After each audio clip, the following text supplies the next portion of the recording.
Hello students, आज हम प्रश्नावली 9.3 स्टार्ट कर रहे हैं। 9.3 स्टार्ट करते हैं। उसके अंदर आपकी एक थोड़ा बहुत यूज़ होगी, वो क्या है, दर्शाइए कि त्रिभुज की एक माध्यिका उसे बराबर क्षेत्रफल वाले दो त्रिभुजों में विभाजित करती है। और कोई माध्यिका है, जैसे ये त्रिभुज है, उसकी एक माध्यिका है AD, तो उसको ये बराबर क्षेत्रफल वाले यानी ABD और ADC का क्षेत्रफल बराबर होगा। ठीक है, ये रिजल्ट हम बार बार इसमें यूज़ करेंगे। अगर हमें इसको प्रूव करना है तो देख लो, मान लीजिए ABC एक त्रिभुज है, ABC एक त्रिभुज है और AD इसकी माध्यिका है। हमें यही दिया हुआ है, त्रिभुज की एक माध्यिका, बस इतना दिया हुआ है। और हमें सिद्ध करना है जो क्षेत्रफल है, दो त्रिभुजों बन रहे हैं, वो क्या है, बराबर है। तो हम यह दर्शाना चाहते हैं कि एरिया जो है ABD का और ACD का ये बराबर है। ठीक है, ये आपकी बुक में ही है, तो हम बुक से ही कर लेते हैं। चूंकि त्रिभुज के क्षेत्रफल में शीर्षलंब संबद्ध होता है, देखो हम एक शीर्षलंब डाल देंगे, AN शीर्षलंब BC खींचेंगे। ठीक है, अब एरिया ऑफ ABD है, एरिया ऑफ ABD क्या होगा, 1/2 आधार गुना शीर्षलंब। ठीक है, और आधार क्या है इसमें, इस त्रिभुज के अंदर आधार क्या है, BD, और शीर्षलंब है AN। ठीक है, तो ये बन जाएगा 1/2 BD गुना AN। अब क्योंकि BD और CD बराबर है, BD और CD बराबर है, इसलिए क्या हो जाएगा, हम इसको क्या लिख सकते हैं, BD की जगह क्या लिख सकते हैं, CD। ठीक है, अब ये जो है 1/2 AD गुना AN, ये इस त्रिभुज का क्षेत्रफल का फॉर्मूला बन जाएगा। इसमें आधार CD और लंब क्या है, AN, तो ये बन गया है त्रिभुज, एरिया बन जाएगा ACD का। ठीक है, तो इससे हमने क्या सिद्ध कर दिया कि एरिया ऑफ ABD और एरिया ऑफ ACD ये बराबर है। और इसको हम इस चैप्टर में भी, इस एक्सरसाइज में भी बहुत यूज़ करेंगे। क्वेश्चन नंबर 1 क्या है, त्रिभुज ABC की एक माध्यिका AD पर स्थित E कोई बिंदु है। त्रिभुज ABC की माध्यिका AD पर E कोई बिंदु है और हमें दर्शाना है कि एरिया ABE जो है, इसका एरिया और ACE, ये त्रिभुज बन रहा है और इस त्रिभुज का एरिया जो है बराबर सिद्ध करना है।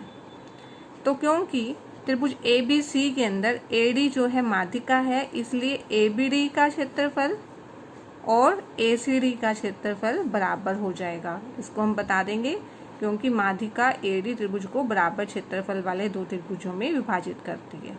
कोई भी माध्यिका उसको बराबर क्षेत्रफल यानी ABD का क्षेत्रफल और ADC का क्षेत्रफल बराबर है। ठीक है, ऐसे ही अगर हम ये देखें, ये त्रिभुज देखें EBC, इसमें ED माध्यिका बन जाएगी। ठीक है, त्रिभुज EBC में ED माध्यिका है, इसलिए क्या हो जाएगा, एरिया EBD का ECD के बराबर हो जाएगा, ये दोनों बराबर हो जाएंगे। ठीक है, अब क्या करेंगे, हम इस पूरे क्षेत्रफल में से अगर ये क्षेत्रफल माइनस कर दें तो यही आ जाएगा जो हमें सिद्ध करना है। ठीक है, तो हम क्या करेंगे, हम करेंगे ABD यानी त्रिभुज एरिया ऑफ ABD और ACD, ये 1 था, इसको हमने 2 ले दिया। अगर 1 में से 2 घटाते हैं तो एरिया ऑफ ABD में से एरिया ऑफ EBD घट जाएगा। ऐसे ही एरिया ऑफ ACD में से एरिया ऑफ ECD घट जाएगा, क्योंकि 1 घटा 2 किया है हमने। अब ये यही बनेगा, ABD के अंदर से अगर आप EBD ये चीज़ घटा दोगे तो यही चीज़ बचेगी। ठीक है, और ऐसे ही इस पूरे त्रिभुज में से अगर हम ये त्रिभुज घटा देंगे तो ये त्रिभुज बच जाएगा, त्रिभुज ACE, और यही हमें सिद्ध करना था। तो बहुत ही इजी है।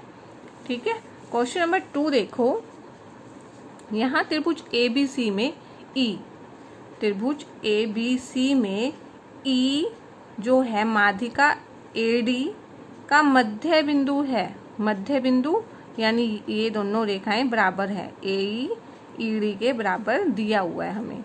तो दिया है में हम क्या लिख देंगे, दिया है, आप यहीं से देख सकते हो, क्वेश्चन में से ही आपने लिख लेना होता है अपने आप से। दिया है त्रिभुज ABC में E माध्यिका AD का मध्य बिंदु है और हमें सिद्ध क्या करना है कि BED, जो BED ये वाला त्रिभुज है, ये 1/4 है पूरे ABC त्रिभुज के 1/4 पार्ट है, यानी चौथाई भाग है। ये हमें सिद्ध करना है। ठीक है, इसके अंदर हमें क्या क्या गिवन है, एक तो AD माध्यिका दी हुई है। तो सबसे पहले हम लिख देंगे त्रिभुज ABC में AD माध्यिका है। ठीक है, तो अगर माध्यिका है तो त्रिभुज ABD का क्षेत्रफल और ADC का क्षेत्रफल क्या आ जाएगा, बराबर आ जाएगा। ये दोनों क्षेत्रफल बराबर आ गए। इसका मतलब क्या है, ABD जो और ये दोनों बराबर हैं, तो ABD जो है ये आधी हो जाएगा ना पूरे ABC से, तो ABC से तो ये क्या बन जाएगा, आधा। ठीक है ना, ABD, क्योंकि देखो ये और ये पोर्शन, ये दोनों पोर्शन इक्वल हैं, तो 2 पोर्शन है ये। ठीक है, ABC किसके बराबर आ जाएगा, फिर डबल है ना ABC, इसका मतलब है डबल है ABD से, और उसको हम ऐसे भी लिख सकते हैं कि एरिया ऑफ ABD जो है आधा है एरिया ऑफ ABC से। ऐसे ही ABD अगर हम देखें, इसमें BE माध्यिका है। BE माध्यिका क्योंकि इसको बराबर भागों में बांट रही है ये, तो BE माध्यिका है, इसलिए ये त्रिभुज का क्षेत्रफल और ये त्रिभुज का क्षेत्रफल बराबर हो जाएगा, यानी area of BED equal to area of BAE।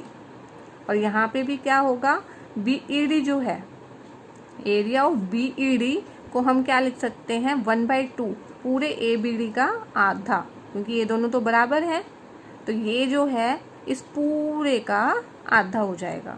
ठीक है, अब क्या करते हैं, क्योंकि हमें एरिया ऑफ BED लिखना है, प्रूव करना है 1/4 एरिया ऑफ ABC के, तो एरिया ऑफ BED हमने ये कर दिया। अब एरिया ऑफ ABD की जगह अगर हम 1/2 ABC यहाँ पुट कर दें, ठीक है, तो बन नहीं जाएगा।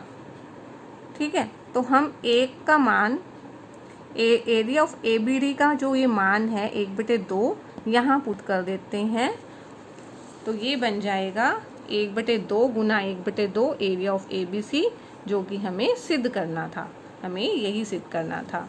क्वेश्चन नंबर 3 जो है, दर्शाइए कि समानांतर चतुर्भुज के दोनों विकर्ण उसे बराबर क्षेत्रफल वाले 4 त्रिभुजों में बांटते हैं। एक समानांतर चतुर्भुज हमें लेना है, हमने ये समानांतर चतुर्भुज ले लिया ABCD। एक समानांतर चतुर्भुज के दोनों विकर्ण, उसके ये दोनों विकर्ण उसे बराबर क्षेत्रफल वाले 4 त्रिभुजों में बांटते हैं। ये जो 4 त्रिभुज हैं, हमें इन सब का जो एरिया है बराबर सिद्ध करना है। ठीक है, तो हमें दिया क्या हुआ है, ABCD एक समानांतर चतुर्भुज दे दिया जिसके विकर्ण AC और BD परस्पर O पर प्रतिच्छेद करते हैं, हमें इतना दिया है। और हमें सिद्ध क्या करना है कि एरिया ऑफ AOB और area of AOD, area of COD और ये सभी एरिया क्या हैं, बराबर हैं। ठीक है, इसके लिए हम क्या करेंगे, हम पहले तो ABC त्रिभुज और ADC त्रिभुज, इन दोनों को सर्वांगसम करते हैं। ठीक है, ये सर्वांगसम कैसे होंगे, देखो हम ये त्रिभुज ABC और ADC सर्वांगसम सिद्ध कर रहे हैं। इसमें AB और CD तो बराबर होंगी, क्योंकि समानांतर चतुर्भुज की सामने की भुजाएं हैं, तो ये बराबर होंगी। ऐसे ही BC और AD भी बराबर होगी, और AC इनमें उभयनिष्ठ भुजा है, तो इस त्रिभुज की और इस त्रिभुज की सभी भुजाएं बराबर हो गई। ठीक है, ये इसके बराबर, ये इसके बराबर, ये तो अपने बराबर है ही, तो ये त्रिभुज ABC और ADC ये सर्वांगसम हो जाएगा SSS सर्वांगसमता नियम से। और एक हमें पता है कि समानांतर चतुर्भुज होता है ना, जो उसके विकर्ण जो परस्पर समद्विभाजित होते हैं, यानी ये दो हैं परस्पर समद्विभाजित होते हैं, यानी ये यहाँ ये OA और OC बराबर है, और ऐसे ही OD और OB बराबर है, क्योंकि ये जो विकर्ण होते हैं ना, मध्य बिंदु बनता है ये O, क्या है इसका मतलब, समद्विभाजक बिंदु बन गया है, O समद्विभाजक बिंदु है। अब अगर हम ये वाला त्रिभुज देखें, त्रिभुज ADC, इसमें DO क्या है, DO माध्यिका है, माध्यिका है, इसका मतलब इसका और इसका एरिया बराबर हो जाएगा। ठीक है, अगर ADC त्रिभुज देखेंगे तो इन दोनों का एरिया बराबर हो गया, क्योंकि DO माध्यिका है, तो इसको ऐसे लिख देंगे, त्रिभुज DAC में DO माध्यिका है, इसलिए इन दोनों का एरिया बराबर हो गया। अगर आप ऐसे सभी त्रिभुजों में देखते चलें, ABC के अंदर ABC के अंदर O भी माध्यिका है तो इन दोनों का एरिया भी बराबर हो गया। ऐसे इस त्रिभुज को देखोगे तो इसमें OC माध्यिका है तो इनका एरिया बराबर हो गया। ऐसे इस त्रिभुज के अंदर OA माध्यिका है तो इन दोनों का, तो यानी चारों का एरिया क्या हो जाएगा, इसका इससे सबका बराबर हो जाएगा, तो इसको आप लिख देंगे। इसी प्रकार त्रिभुज ABC में OB माध्यिका है इसलिए इनका क्षेत्रफल बराबर है। ऐसे AOB और OD में AO माध्यिका है इसलिए वे बराबर हो जाएंगे और इन तीनों से ये सभी जो हैं बराबर हो जाएंगे। तो ये हैं क्वेश्चन नंबर 3 तक 9.3 के।